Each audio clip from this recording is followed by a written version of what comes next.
Salam Bapak Ibu yang dikasihi Tuhan, salam jumpa kembali dalam Manna GTM Klasis Makassar hari ini.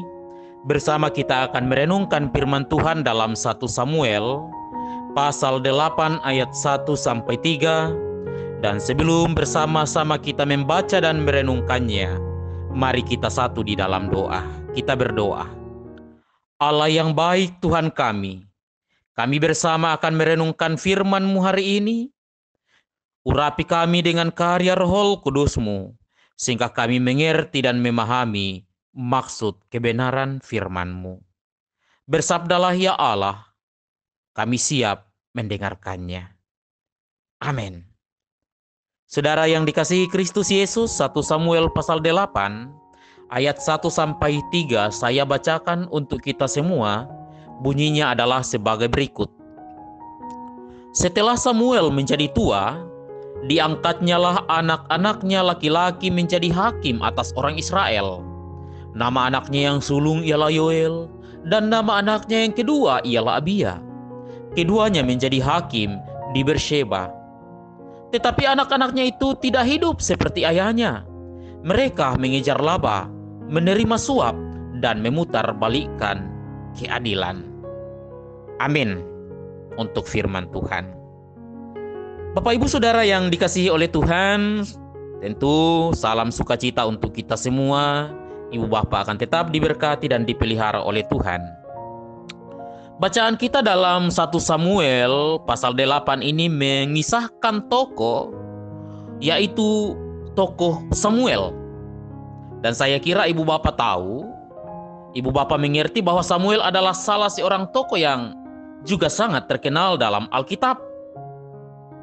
Dan Samuel ini adalah hakim, boleh dikatakan hakim yang terakhir di Israel sebelum Israel dipimpin oleh seorang raja.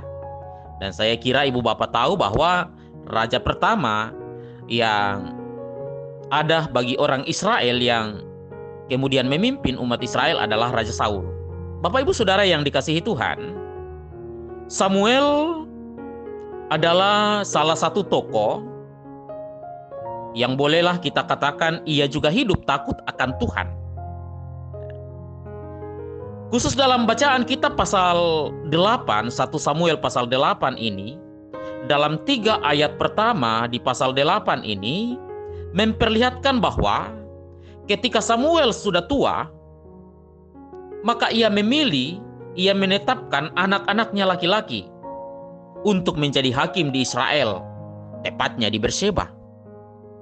Disebutkan 2 anak laki-laki Samuel yang diangkat oleh Samuel menjadi hakim adalah Yoel dan Abia. Itu bisa kita baca di ayat 2. Nah, saudara yang dikasihi Tuhan, dari 3 ayat pertama bacaan ini, kita melihat bahwa ternyata Samuel menetapkan anak-anaknya laki-laki menjadi hakim.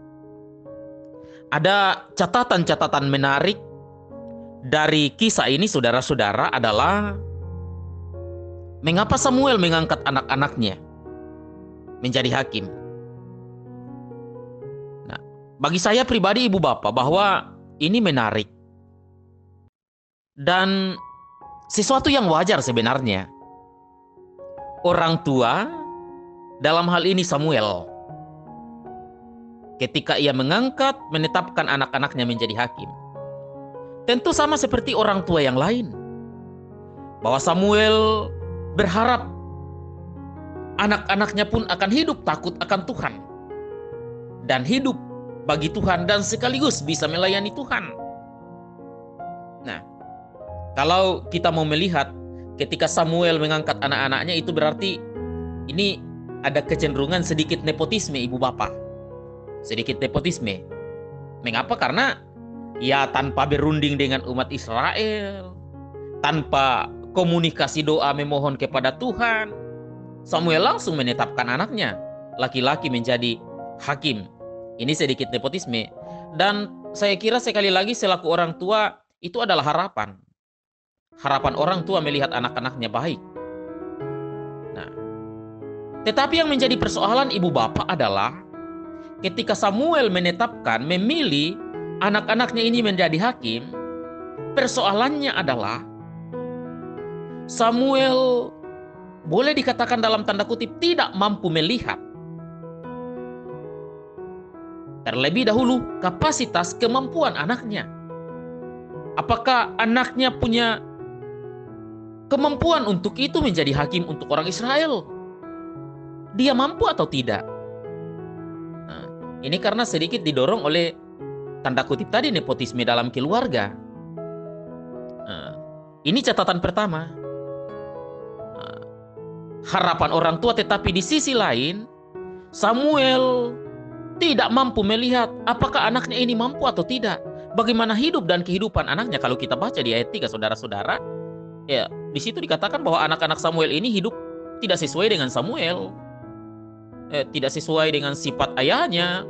Ayahnya yaitu Samuel takut kepada Tuhan, sedangkan anak-anak Samuel hidup tidak takut kepada Tuhan. Di ayat 3 di sana dikatakan mereka seringkali menerima suap, mengincar laba, dan memutarbalikkan keadilan. Persoalannya di situ. Tidak mampu melihat kemampuan seseorang. Kalau catatan pertama ini kita bawa dalam konteks kehidupan kita, katakanlah juga dalam konteks kehidupan bergereja di gereja atau Raja Pemasa, saya kira penting ibu bapak, kalau saat ini kita masih ada dalam proses-proses pemilihan BPMJ atau ada jemaat yang sudah tentu menetapkan memilih BPMJ, hal ini mau mengatakan bahwa ya tentu kita juga harus melihat kemampuan seseorang, menempatkan seseorang. Kalau misalnya contoh kecil di bidang musik, ya alangkah indahnya, alangkah bagusnya kalau orang itu punya talenta, punya bakat, punya kemampuan di situ. Nah, seperti itu contohnya. Bukan nepotisme karena unsur keluarga dan seterusnya. Nah, catatan pertama di situ dan menjadi perenungan pertama bagi kita. Catatan kedua adalah Samuel ini bertindak pribadi. Tidak demokratis lah. Dia tidak melibatkan Tuhan, tidak berdoa kepada Tuhan, bahkan tidak, katakanlah, meminta pendapat kepada orang banyak. Dan saya kira ini sesuatu yang tidak bagus. Dalam hidup bersama seharusnya tetap melibatkan orang banyak. Jangan bertindak sendiri. Terlebih bagaimana melibatkan Tuhan.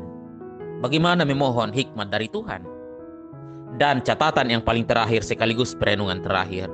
Kalau kita membaca ayat 3 tadi, saudara-saudara, dikatakan bahwa hidup anak-anak Samuel ini tidak benar di hadapan Tuhan, mengincar laba, menerima suap, dan memutarbalikkan keadilan. Sikap hidup ini membuat umat Israel menolak anak-anak Samuel menjadi hakim. Dan ini salah satu alasan umat Israel untuk meminta dipimpin oleh seorang raja. Sekali lagi, ini menjadi tameng, menjadi dasar umat Israel menolak anak-anak Samuel. Padahal sebenarnya memang alasan utama umat Israel adalah melihat bangsa lain yang dipimpin oleh raja. Mereka juga berharap sehingga ketika melihat anak-anak Samuel hidup tidak benar, menjadi dasar, menjadi alasan untuk meminta kepada Samuel bahwa Israel harus dipimpin oleh seorang raja. Nah, dari catatan ketiga sekaligus perenungan bagi kita adalah anak-anak Samuel, Yoel dan Abia kemudian ditolak oleh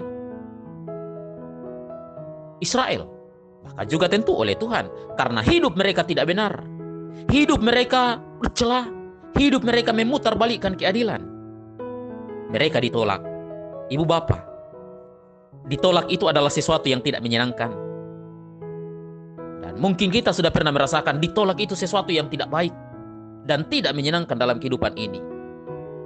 Nah, mereka ditolak karena ulah sikap hidup mereka sendiri yang tidak benar. Karena itu mau mengatakan, mari hidup benar.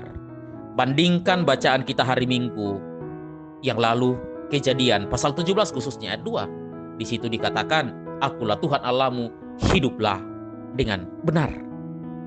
Tugas dan tanggung jawab kita adalah menjalani hidup ini dengan layak, menjalani hidup ini dengan benar, hidup takut akan Tuhan, hormat akan Tuhan, hidup benar, hidup adil, hidup berbagi kasih untuk semua orang tanpa terkecuali, sehingga hidup kita bukan ditolak tetapi tetap selalu layak datang di hadapan Tuhan. Tuhan memberkati saudara. Amin. Mari kita berdoa. Terima kasih Tuhan Yesus atas firman-Mu. Biarlah hidup ini belajar dari Samuel, belajar dari sikap hidup anak-anak Samuel. Hidup kami akan semakin benar, hidup kami akan semakin layak di hadapan Tuhan. Berkati kami hidup sesuai dengan kebenaran firman-Mu. Berkati jemaat-Mu, berkati seluruh dari anak-anak sampai orang tua, warga GTM Klasis Makassar, semua dipelihara, diberkati Tuhan. Terima kasih Bapa, kami berdoa, bermohon dan mengucap syukur kepadamu. Amin. Terima kasih dan salam sehat untuk kita semua.